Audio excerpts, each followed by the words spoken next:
Je m'appelle Delphine David, j'ai 40 ans et je suis à Beaulon depuis 20 ans. J'élève des lapins, donc lapins nains, lapins de compagnie, des cochons d'Inde et des hamsters russes. Et qu'est-ce qui a fait que vous êtes arrivé à Beaulon? Alors, juste voilà, j'ai trouvé un coup de cœur, une maison au début voilà, qui m'a plu en arrivant à Beaulon. Donc j'ai décidé d'acheter directement ma maison à 18 ans. Et vous venez d'où exactement? Moi je viens de Saint-Urial, donc pas loin. Vous êtes né à Saint-Urial et vous avez fait votre scolarité à Saint-Urial? Non, j'ai fait ma scolarité à Mordel et puis après à Rennes, mais je suis toujours restée dans les environs. Qu'est-ce qui fait que... Est-ce que vous étiez prédestiné à faire cet élevage d'animaux de compagnie? Comment êtes-vous venu à cet élevage? Alors j'ai fait des études en biologie et en environnement, donc voilà, déjà un petit peu quand même dans les animaux et tout ce qui était nature. Et puis voilà, a suivi les premières années où j'ai commencé à travailler en animalerie et au bout de 17 ans en animalerie, envie d'autre chose et envie de me mettre à mon compte et de faire mon propre élevage. Est-ce que pour faire ce genre d'élevage, vous aviez besoin de subventions? Vous avez été... Comment ça s'est passé? Du tout. Là, il n'y a rien, voilà, on ne demande rien à personne, il n'y a aucune subvention. Faut juste voilà, faire les choses soi-même, je dirais, dans un premier temps, pour se débrouiller. Et, et les débouchés au niveau des animaux, vous avez les débouchés avec des établissements, avec des particuliers, comment est-ce que ça se passe? Alors moi, je fonctionne avec un grossiste, voilà, qui me reprend de toute façon tous les animaux que je produis. Et j'ai choisi d'ouvrir mes portes aux particuliers pour avoir un circuit court et pour pouvoir donner les conseils aussi aux gens qui viennent acheter les animaux, qui ont besoin d'avoir plus de conseils. Donc vous avez appris votre métier dans les différents lieux où vous avez travaillé. Alors moi, j'ai travaillé uniquement dans un lieu. Donc après mon bac, étant donné que du coup, quand j'ai passé mon bac, voilà, j'avais 18 ans, j'ai acheté ma maison à cette époque-là. Donc il fallait que je travaille. Je n'avais pas le choix, entre guillemets. Il fallait bien payer le crédit, voilà, que j'avais sur le dos. Donc j'ai commencé à travailler. Donc j'ai fait du porte-à-porte. Les premiers mois, j'ai fait un petit peu tout et rien, je pense comme tout le monde. Et puis voilà, j'ai eu l'opportunité de me faire embaucher dans une animalerie à 19 ans. Et là, j'ai commencé à apprendre le métier, même s'il y avait déjà beaucoup de choses que je connaissais puisque c'était quelque chose qui me passionnait. Donc voilà, très très rapidement, je me suis retrouvée à gérer plus ou moins une bonne partie de l'animalerie et à me débrouiller voilà toute seule et à évoluer comme ça dans cette animalerie là, mais je n'ai jamais changé de boutique à partir de mes 19 ans. Cette animalerie n'était pas seulement tournée vers les lapins nains ou les cochons d'Inde, il y avait aussi d'autres animaux. Qu'est-ce qui Ah oui, fait que tout à vous fait. ayez choisi cette spécialité en fait? Vous auriez pu choisir des oiseaux ou autre chose, et pourquoi ça? Oui, alors c'est une bonne question parce qu'effectivement, les premières années où j'ai travaillé dans cette animalerie, j'étais au niveau des poissons, donc en aquariophilie. Donc j'ai dû rester 4 ou 5 ans dans ce rayon-là. Et puis bah voilà, envie de changer, une place qui se libérait dans le rayon oiseaux-rongeurs. Donc j'ai aussi élevé des perroquets pendant plusieurs années, des bébés perroquets élevés à la main. Et puis voilà.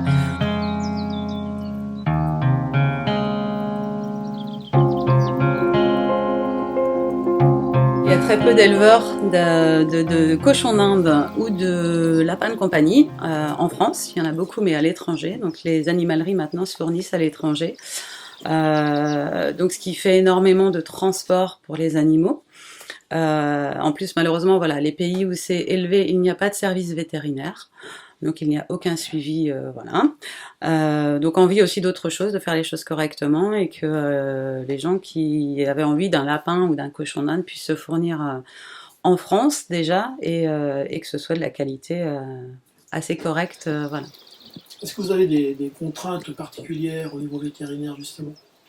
Alors moi, il m'a fallu déjà passer une capacité, un certificat de capacité, notamment pour l'élevage des hamsters russes. Donc c'était un dossier, voilà, je suis passée devant une commission, donc avec, je sais plus, une quinzaine de personnes qui ont jugé, enfin qui devaient juger ou pas si j'étais compétente pour élever cette espèce-là. Et après, donc les services vétérinaires sont venus pour voilà, inspecter les locaux, me poser des questions, voir si j'étais capable, entre guillemets, d'élever, de pallier à toutes les questions possibles. Et votre petite enfance, vous devez passer à l'école à Mordel, Oui. où vous alliez tous les jours. Comment vous alliez à Mordel? Vous alliez en car? Vos parents vous emmenaient? Alors voilà, j'allais en car la plupart du temps, et puis bah, ils m'emmenaient quand ils avaient l'occasion d'aller, je dirais, voilà, à Mordel. Donc moi j'étais à l'école privée. Donc j'ai fait voilà, le maternel, primaire et le collège à Mordel. Et ensuite, vous avez rejoint le lycée à Rennes. Oui. D'accord. Et là, Alors là, moi après, donc effectivement le collège, je suis allée à Rennes, à Villejean. Donc anciennement c'était la Lande du Breuil. Maintenant effectivement ils ont changé de nom, donc c'était un lycée agricole. Et j'ai été là-bas pour faire un bac STAE, donc c'est sciences et technologies de l'agronomie et de l'environnement. Donc à l'époque, effectivement, ce qui était intéressant, c'est que il mixait les classes, hein. Donc, c'est-à-dire qu'on était la moitié de la classe en voulant devenir, je dirais, agriculteur, et l'autre moitié voulant devenir plus écologiste. Donc c'était des classes très animées, c'était très intéressant. Bon, maintenant ils ne font plus ça. Mais voilà, c'est là qu'effectivement moi j'étais partie là-bas pour être plus écologiste, et puis au final je me retrouve agricultrice, donc c'est rigolo. oui, donc quand vous avez intégré la Lande du Breuil, vous vous disiez quoi? Vous disiez, vous vous projetiez déjà sur quelque chose de particulier ou non? Oui, tout à fait. Moi je voulais faire un BTS GPN, donc gestion et protection de la nature. Donc voilà, puis après, bon, étant donné que j'ai acheté ma maison très très jeune, je n'ai pas continué dans les études et voilà, je me suis dit, je vais peut-être y arriver sans avoir effectivement tous les diplômes qu'il faut pour y arriver. Et puis, de fil en aiguille, j'en suis arrivée à là.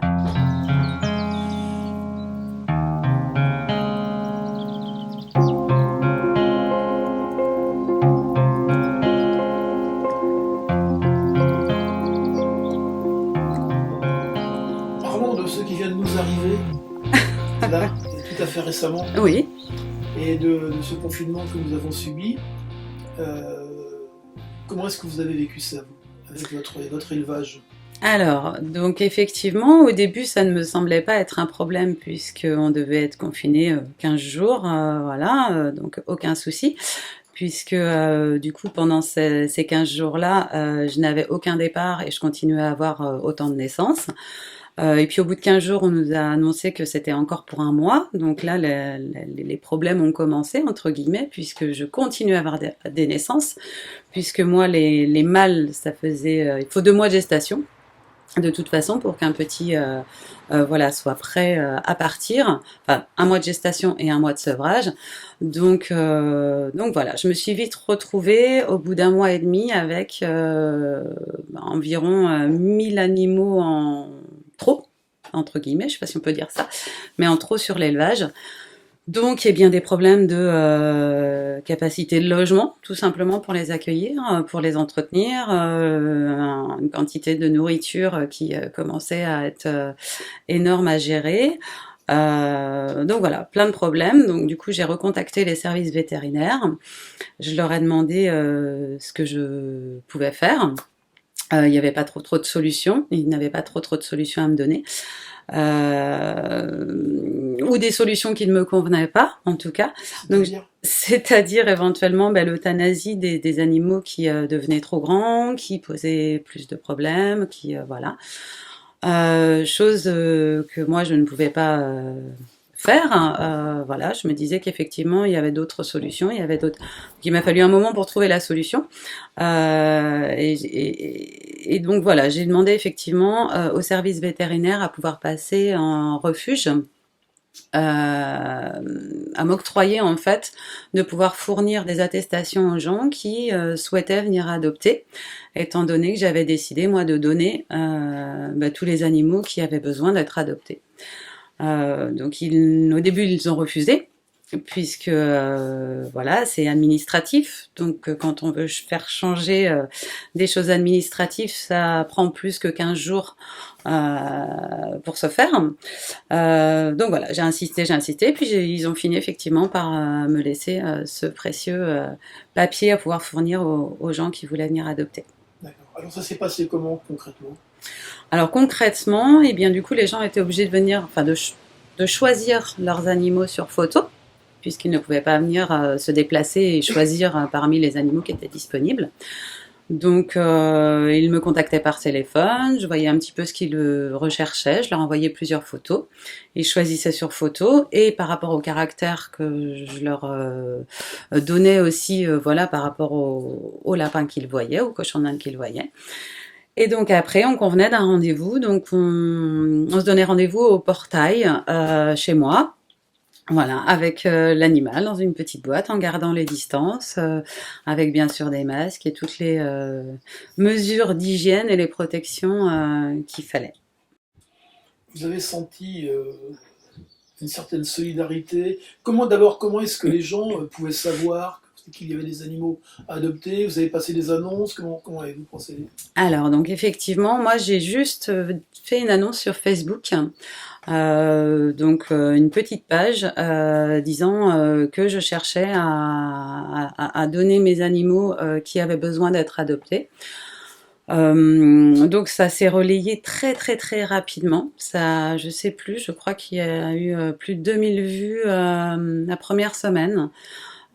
Et autant de coups de téléphone, enfin peut-être pas autant, mais énormément de coups de fil à ce moment-là. Donc après, moi, je voulais aussi que les gens soient conscients que, eh bien, on ne prend pas un animal juste, voilà, parce que, enfin, il y avait le confinement, il y avait l'après-confinement aussi. Les animaux, il faut avoir le temps de s'en occuper, il faut pouvoir s'en occuper matériellement, voilà, économiquement, je dirais. Donc c'était important que les gens se rendent compte de tout ça. Donc j'ai passé beaucoup beaucoup de temps au téléphone, hein, puisque tout le temps d'habitude que je passe avec mes clients, là il fallait que je le passe au téléphone. Donc c'était des heures au téléphone tous les jours, mais voilà, je voulais être sûre que chaque animal parte dans de bonnes conditions, même si on ne pouvait pas avoir un contact physique prolongé, je dirais. Donc voilà. Et donc les gens m'ont demandé effectivement à ce moment-là si j'avais du matériel, donc les cages, de la nourriture, des choses comme ça. Donc ça m'a permis aussi moi de vendre, même si je donnais l'animal, de pouvoir vendre du matériel, de la nourriture, du foin, de la litière. Donc économiquement ça m'a permis de pallier, je dirais, le fait que j'avais élevé des animaux forcément qui m'avaient coûté et que je les donnais. Donc ça m'a permis voilà de m'en sortir. Et j'ai même plusieurs personnes qui m'ont donné quelque chose, voire réglé entièrement le lapin. Par solidarité, voilà, parce qu'ils ne concevaient pas effectivement profiter de la situation. Et ça c'est franchement génial, c'est franchement super d'avoir effectivement dans ces cas-là une aide des gens aux alentours. Combien d'animaux sont partis durant ce confinement, vous avez une idée? Alors entre 80 et 90. Je n'ai pas du coup donc c'est pas énorme. Hein. Ça n'a pas couvert en fait tous les animaux que vous aviez en surplus ici. Du tout. Mais c'était énorme parce que dans l'absolu, c'était tous les animaux qui commençaient à être trop grands, qui avaient vraiment besoin d'être adoptés.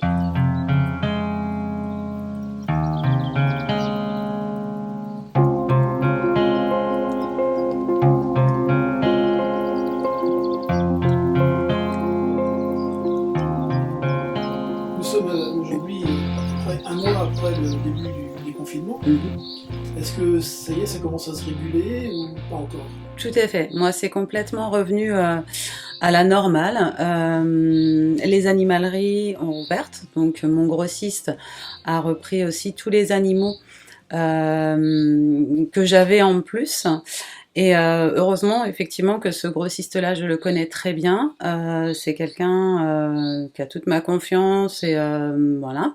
Et donc, lui a joué le jeu aussi de me reprendre des animaux du coup qui étaient plus grands.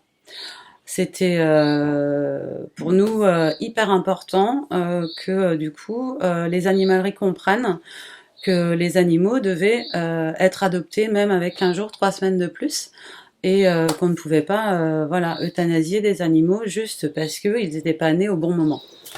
Voilà.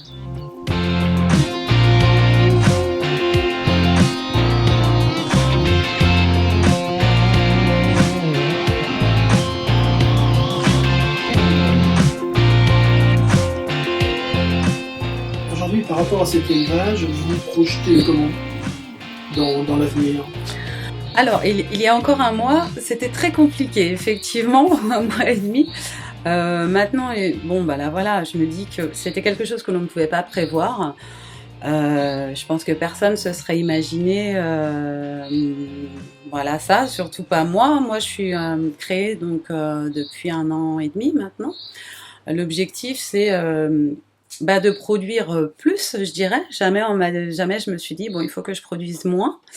Donc sans partir dans des nombres voilà où je ne serais pas où il ne serait pas possible de s'en occuper. Donc là c'est vrai que voilà pendant l'histoire de ce confinement il aurait fallu que je produise moins.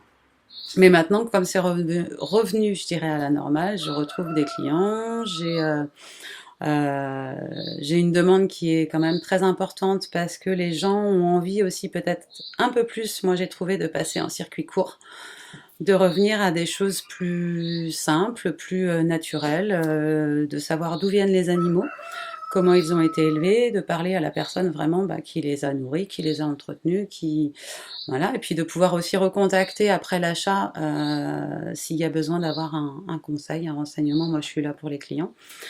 Donc effectivement, maintenant là, depuis, j'ai plus de demandes, donc c'est parfait.